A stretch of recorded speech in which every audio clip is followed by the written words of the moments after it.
Ito po yung tinatrabuhan ng misis ko. Dito din namin iniiwan yung anak namin. Nahulog sa kanina mga kabayan. Nakuha nung bunganga. Are you okay? Ayan, siya lang magsuot mga kabayan. Yung locker niya dito. Siya na magsarado. Grabe, lakas ng hangin. Natatakot ako dito mga kabayan, no? Yung sa itaas, oh. Baka bumagsak eh. Good morning mga kabayan. So ito yung panahon natin umaga dito. Pero makulimlim. Wala pang winter. Pero ganito na. Nasa August pa tayo ngayon. September dito mag-umpisa ng snow posible. Pupunta kami ng trabaho. Tingnan nyo yung kuha natin, oh. Fog siya. Tsaka nagmumoist basa yung mga daanan. Nandito na tayo sa trabaho. Umpisa na naman tayo magtrabaho. Ang panahon natin ngayon ay medyo kuwan siya. Hindi medyo fog talaga siya ngayon mga kabayan. At saka malakas yung ulan kasi kahapon. Yung panahon natin na yun, oh, itsura, oh. Hindi mo masyado makita yung pinaka dulo. Pero dito naman, oh, makita mo naman pag sa malapit ka. Ito po yung tinatrabuhan namin dito. Ayan po, ito po yung construction site namin dito. Tapos sa harap may construction din dyan. Iba na yung gumagawa. So tara mga kabayan, samahan nyo ako. Ipapakita ko sa inyo dito yung building na ginagawa namin dito. Pero yung trabaho ko dito ay electrical po.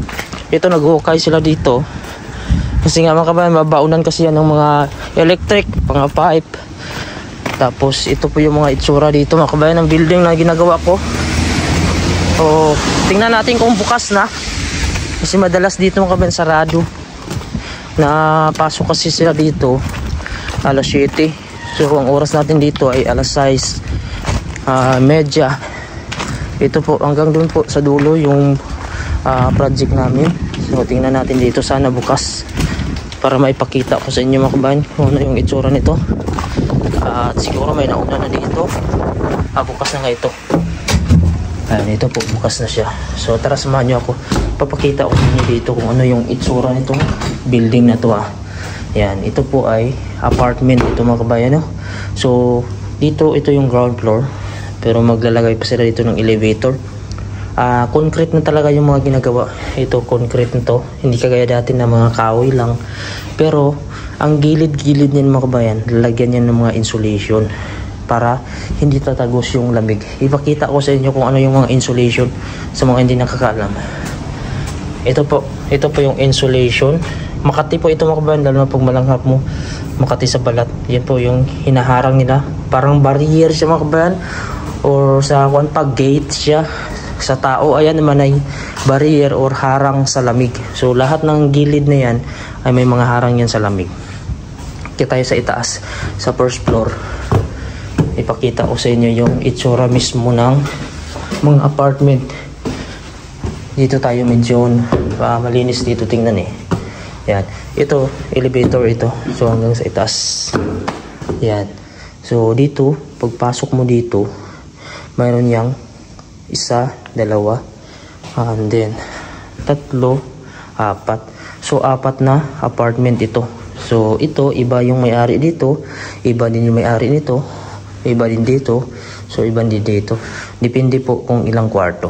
Pagkita ko sa inyo dito yung sample, pero hindi pa ito tapos. Kulang pa ito ng mga pintura, mga gamit, saka mga division sa loob.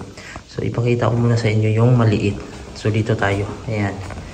So pagpasok mo dito, ito yung pinaka-entrance nila. So may pintuan pa yan, main door. Tapos ito yung pinaka-bubungan sa iyo, yan. Yung CR nila dyan. Paliporma na yung mga kabayan, no? Kulang na ng mga gamit dyan. Tapos ito naman yung pinaka main door, pangalawang main door nila. Ayan, pintuan. So pagpasok mo dito, ayan. Ito na yung kusina nila dito. Ito yung kalahati. Yan, no? Yung may boundary dyan. Yan, dito sila magluluto, hugasan ng plato, cabinet, yan. So ito mga kabayan, may pintuan dyan, may bintana dyan. Tapos ito na yung kalahati nito. Ito yung sala nila. Dito yung living room or TV room nila. Dito sila maglalagay ng mga sopa. Tapos dito sa kanan, ito lang yung kwarto. So ito, kwarto ito mga kabayan. Pang single family lang to. O isa yung anak, walang anak. Yan, saktong-sakto to ito mga kabayan. So may mga kabinet din sa loob. Tapos ito naman, lalagyan pa to dito ng para terrace sa labas. O, ayan yung labas dyan mga kabayan. So ganyan yung itsura nito. So wala pa siyang mga gamit dito at hindi pa tapos. Pasok naman tayo doon sa malaki. Tingnan natin kung ilang kwarto yung dito kasi isang kwarto lang. Ayan. So dito tayo sa malaki. Pagpasok mo, ito yung pinaka main door. Tapos dito, mayroon din dito bubungad sa'yo. Lagyan yan dito ng cabinet, mga lagayan ng mga damit sa trabaho. Ito main door din na pangalawa. Ito naman kwarto. So ito yung pinakaunang kwarto dito. Yan. Ano to? Hindi to master bedroom Yan. So yun yung itsura. Pagpasok mo dito, may main door dito. Tapos, ito naman mga kabayan ay kusina nila dito. Yan. Ito yung itsura ng kusina. Tapos, ito yung sala nila dito. Yan. May terrace sila dito. Lalagyan pen sa gilid. Tapos, ito mga kabayan, ito yung pangalawang kwarto. So ito yung master bedroom. So dalawang kwarto lang mga kabayan. Ayan. Tapos ito naman yung CR nila papunta dito. So ito lang mga kabayan, wala pa. Hindi pa masyadong tapos ito. At tingnan nyo naman kung gaano kakapal yung harang nila dito. Ayan. So ganyan kakapal mga kabayan hanggang doon. Yung harang dito na may insulation sa gitna para hindi tatagos yung lamig. Tingnan nyo yung mga bahay sa harap po. Walang katao-tao. Napakatahimik. Ito po yung kuha natin. Kukunin natin mga kabayan. Ito yung cable tree. Ito yung ginagamit natin. Ito ay gamit sa electrical. Nilalagyan ng mga wire. Hahakutin natin yan. Papunta dun sa itaas pa. So walang elevator. Obligado tayo maglakad hanggang 5th floor mga kabayan. Kasi 4th floor yung may mga kwarto. Sa 5th floor doon naman ako nagtatrabaho sa electrical room. So napakalayo pa. Hihingalin ka talaga. So ito po yung project namin dito.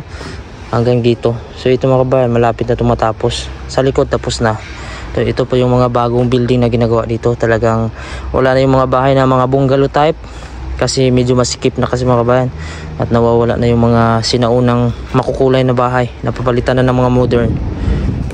Maya, good morning. Yes na. Mga kabayan, ihatid ko muna sila dun sa may daycare center dahil maulan ngayon. Masama pa rin yung panahon, 2 araw na. So yung anak ko din na lalaki, papasok siya mag-isa sa school kasi medyo malapit na naman dito. Play Maya. Yan, mag-play daw si Maya dyan, oh. Gusto ng anak ko mag-play doon, oh. May mga bata naglalaro. Eskwelahan din kasi yan sa harap mga kabayan. Pero yung anak ko doon pa yung mag-aaral, oh, sa unahan. Kaya magbabike lang siya. Hindi naman malakas yung hangin. Yan, pasukan na mga kabayan dito, umaga. Pasok sa trabaho yung misis ko. Yung anak ko naman na lalaki, yan, magbabike lang yung mag-isa. Meron naman siyang helmet. Malapit lang naman mga kabayan.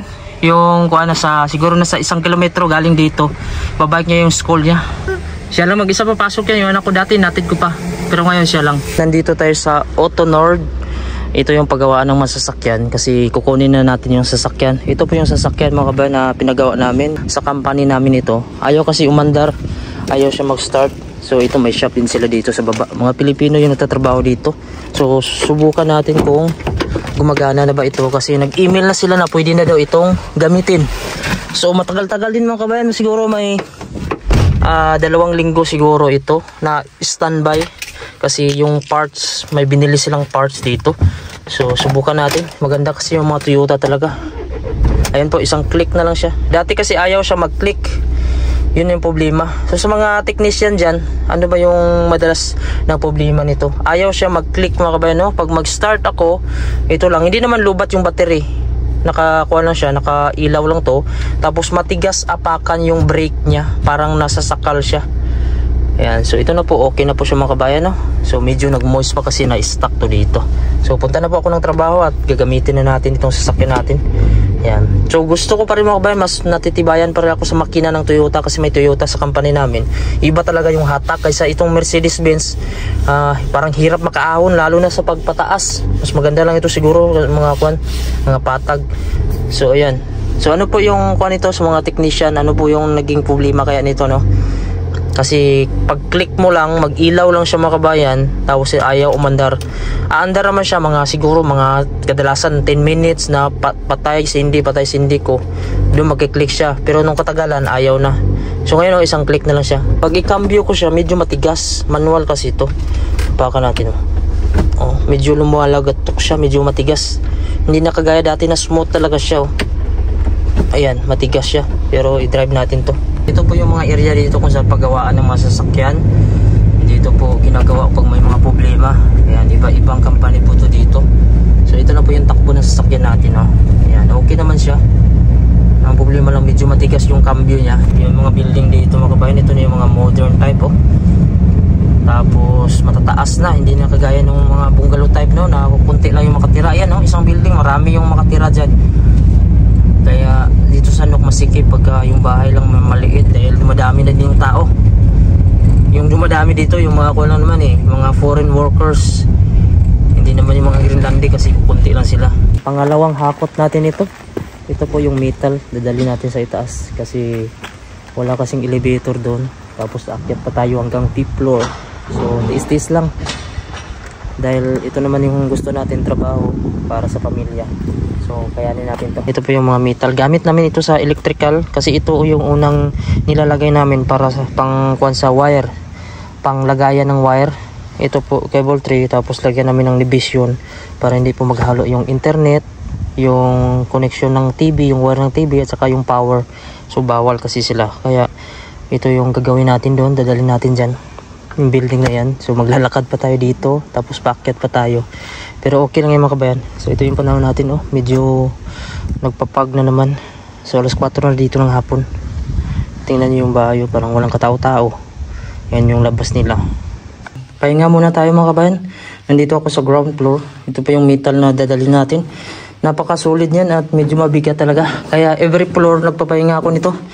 Mamaya pag akyat ko naman ng first floor, pahinga tayo. Second floor, so 4 na pahinga ata to. So hanggang doon yan sa 5th floor. Doon kasi yung technical room, electrical room. Ito na po yung kuan dito, yung loob ng apartment. May mga metal yung mga kabayan kasi po flooringan nila ito ng semento. Tapos lalagyan pa to sa ilalim ng yung hose mga kabayan, no, na nagpapainit. So dito yan, kadalasan yan. Dito sa entrance ng bahay. Kasi pag walang heater ito mga kabayan, magmo-moist ito at malamig yung semento. Dahil nga sisimentohin nila, so lagyan nila ng pipe.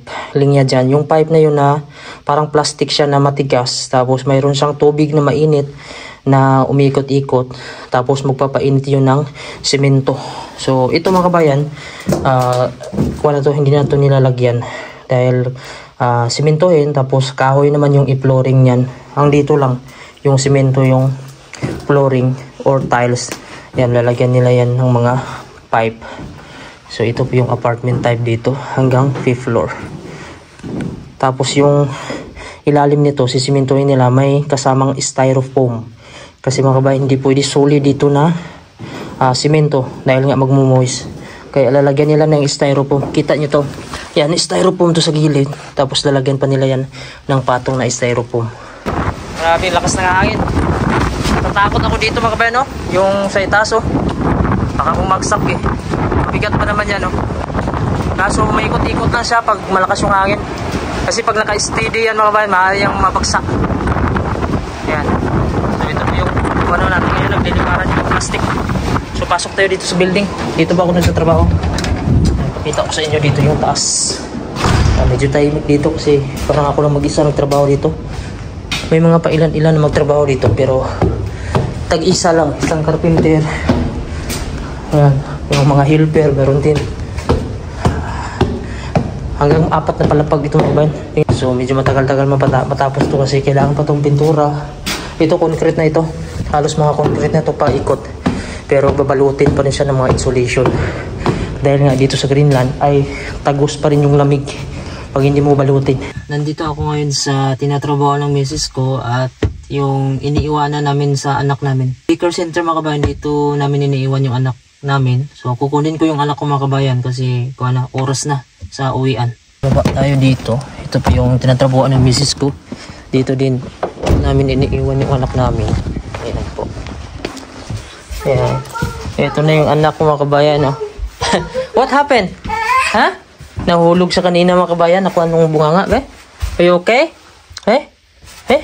Chick? Yan o. Nakuha yung bunganga niya. Nahulog siya sa may bangko. Yung upuan. Yan. Gusto na siyang lumabas. Nandun pa yung mama niya sa loob. Ito po yung mga gamit ng mga bata. So magbihis muna kami mga kabayan. Bibihisan ko siya ng damit niya dito. Where's your dress? Your clothes? Huh? Okay. You know how to... Maya, you know how to wear this dress? Your dress? No? No, come here. Oh, you are the one to wear your dress. Okay. Huh? Oh, this is yours. Come. We're going now. We're gonna buy lollipop. Okay, so wear your clothes first. No. Ayan, siya na magsuot mga kabayan. No! You can do first your jacket. Wear your jacket first. Na tinanggal niya naman noon. Okay, remove your sandals. Okay. And this one, pants purse. Makakuha tayo sa English dito mga kabayan. Practice tayo sa English kasi yung anak natin para makaintindi. Kasi yung salita nila dito mga kabayan, iba yung lingwahe nila. Okay, Amaya, very good. Amaya, very good. Okay. Yes, wait. Just wait. Yan. Yung mga bata dito mga kabayan, nagiging independent sila. Sila natuto kumain ng sarili nila, magtapon ng basura, yan, magsuot ng damit. Sa atin sa Pilipinas mga kabayan, lahat na lang gagawin natin. Pakainin, patulugin. Dito sila lang din natutulog. This one. Okay. Yan. Yan, pag lumaki ito, matututo na din to. Okay. Ayan o, siya na. Alalayan ko lang siya. Kasi ganyan dito sa bata. Bata pa dito mga kabayan. Gumigising ng maaga para papunta na sa dito sa daycare center. Kasi yung mga magulang magtatrabaho. Okay, Maya, very good. Siya na magsarado. Yan, siya na yung magsarado. Mahirap dito pagka winter kasi marami silang susuotin. Ito, medyo manipis lang to. Pang summer lang to yung suot niya. Pag winter, ang kapal. Matagal siyang matapos. Ayan, shoes. Ito. Oh, lollipop. After this one, ha? If you are finished to wear your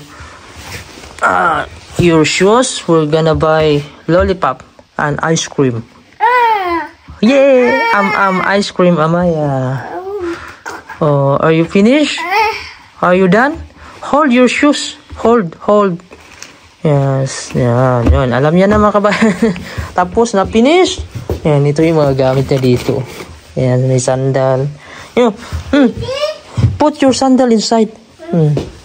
Yan. Put inside, ha? So it will not lose. This is yours. That's yours. Yeah.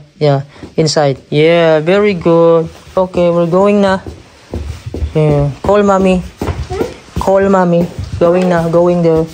Ayan na mga kabayan. Papunta na kami. Palabas. Ayan, kunin natin itong stroller mga kabayan. Ito yung gamit ni Mrs. kapag ginihatid niya yung anak namin. Kasi mahirap yung daanan dito. Ayan, paahon kasi yan. Dito din paahon. Kaya yung mga daanan dito mahirap pag naglakad ka.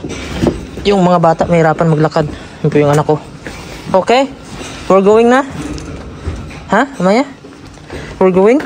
So, isa sa pinakamasarap na feeling, yung tapos na yung trabaho mo, tapos uwi ka na. So, para bukas na naman. Yung panahon natin mga kabayan, makulimlim. At grabe yung fog. Ayan. So, ngayon, pauwi na tayo ng bahay mga kabayan. So, nandun na siguro yung mag-ina ko. Nakauwi na siguro yun kasi nga, mas nauna sila umuwi sa akin ngayon. Alas 4 yung uwi ng misis ko. So, oras natin dito ay alas 5 na. Ito yung panahon natin dito sa city. Ito na po yung sentro. Napakadilim mga kabayan, napakakulimlim, para siyang winter. Ganito sa winter mga kabayan, kahit tanghali, walang araw dahil madalas snow.